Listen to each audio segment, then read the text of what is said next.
О, видно хорошо. Вот. Вот он. Облако черного дыма аж как сбили.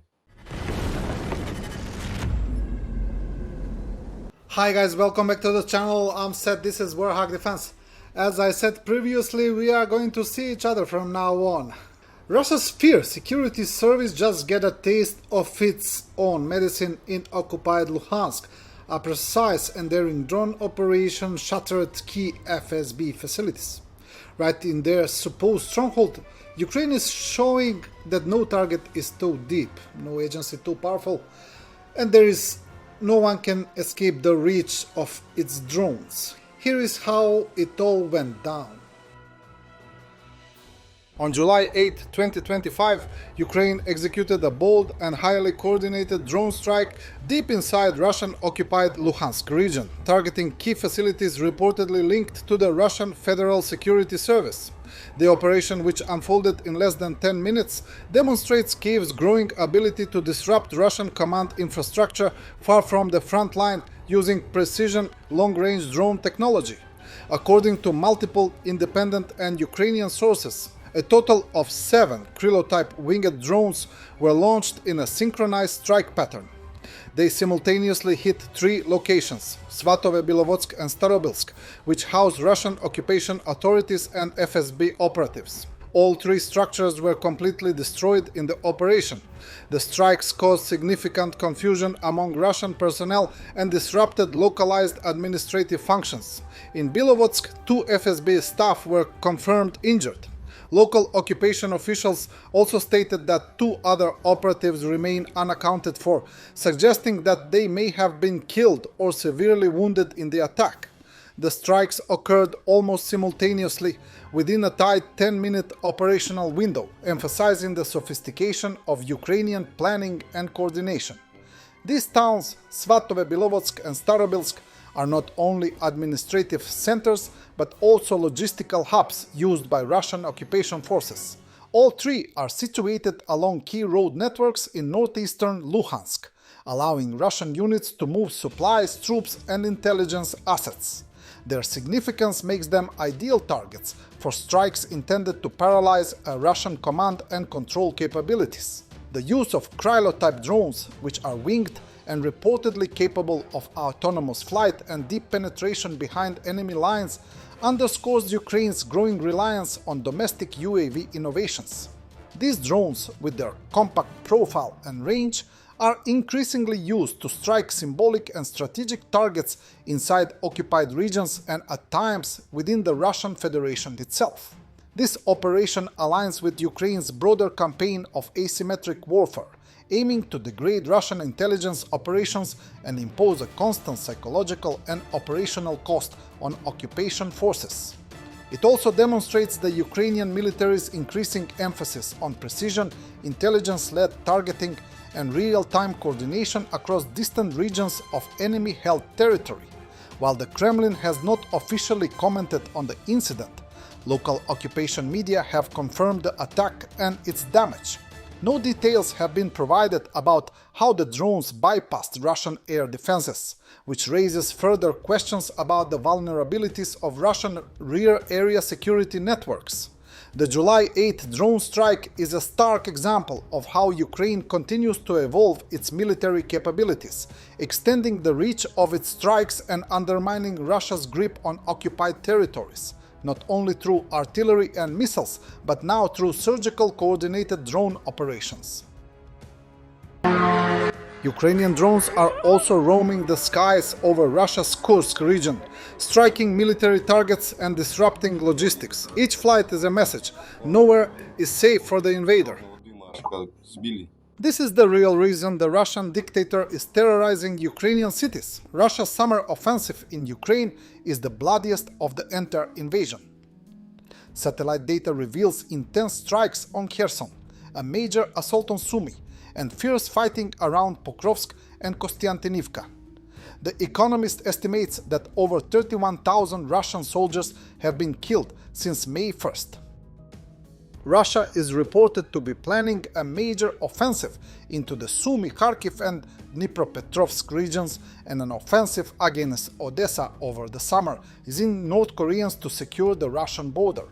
The Russian writer Maxim Kalashnikov calls it practically fantastical. According to the private Telegram channel Razvedchik's Scout, the Russian General Staff has given Vladimir Putin a plan for an offensive in the second half of the summer of 2025. The channel reports what its sources say about the proposal. They are proposing to release the military for the operation from border protection, and North Korean soldiers are being trained to replace them. The chief of the General Staff personally reported to the president on the readiness for a large-scale phase of the operation in the coming months with an extension beyond the new territories, i.e. Donetsk, Luhansk, Zaporizhzhia and Kherson. The main scenario, which insiders have become familiar with, plans to break through deep into the Sumy, Kharkiv and Dnipropetrovsk regions to create a buffer zone by the end of the summer. The document also includes plans to reach Odessa. The General Staff is proposing to the President to expand the control zone as much as possible before the autumn rains, when the muddy roads will make it difficult to use equipment and force the parties to switch to positional defense. According to the source, Russia should have enough resources for such an operation. Maxim Kalashnikov, a nationalist, author and agitator who co-founded the Club of Angry Patriots with the jailed Igor Girkin, is very skeptical. He writes, "I consider this practically fantastical. Even if 30,000 North Koreans replace our border guards, a major offensive with forcing the crossing of the Dnipro will not work. 1. The issue of paralyzing the rear of the armed forces of Ukraine by an air operation has not been resolved. The command and the supply of the armed forces of Ukraine has not been destroyed. 2. Therefore, the issue of the enemy's mass use of drones, creating a dead zone 50 miles from the ribbon border, has not been resolved. That is, the enemy will inflict monstrous losses on our equipment and infantry, turning our attempts to advance into something like Passchendaele or the Nivelle massacre, while holding the line with fairly stretched forces. Our quantitative superiority, but not qualitative, and not in terms of the organization of drones, does not solve the problem. We have not put our air force in order and therefore do not ensure the isolation of local areas of combat operations. Therefore, what kind of push to Odessa can there be? Only the slow squeezing out of the Ukrainian armed forces at an extremely high price. Otherwise, the flabby system, permeated with nepotism and simony, corruption and inertia, cannot conduct a military operation.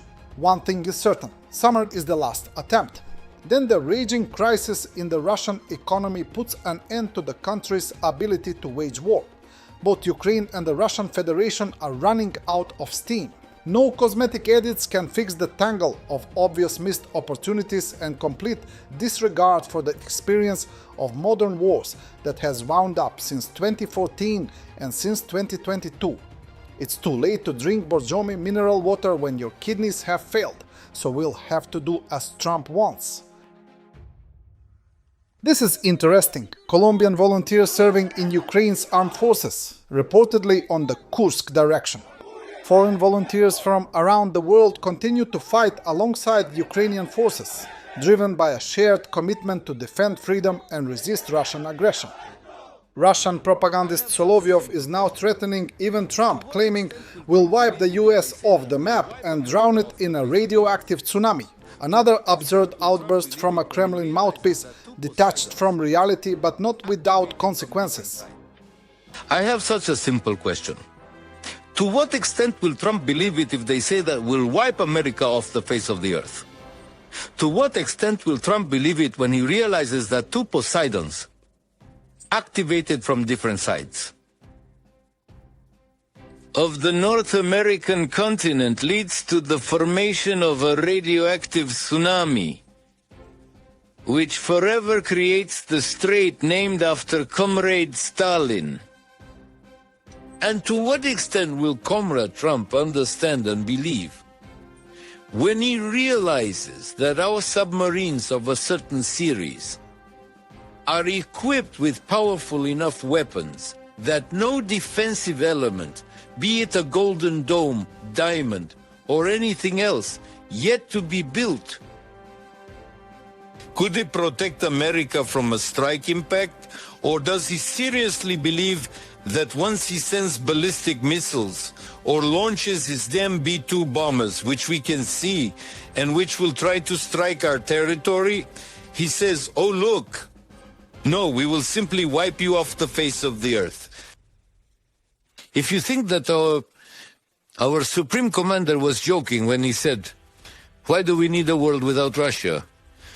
Or if you consider that it was just a coincidence in a February speech, when it was said that a counterattack response means we go to heaven, and you die instantly. Are you completely insane? What do you think of yourselves? Seriously. What do you think of yourselves, Americans? Get a grip on yourselves, you scoundrels. Thanks for watching, and don't forget to subscribe.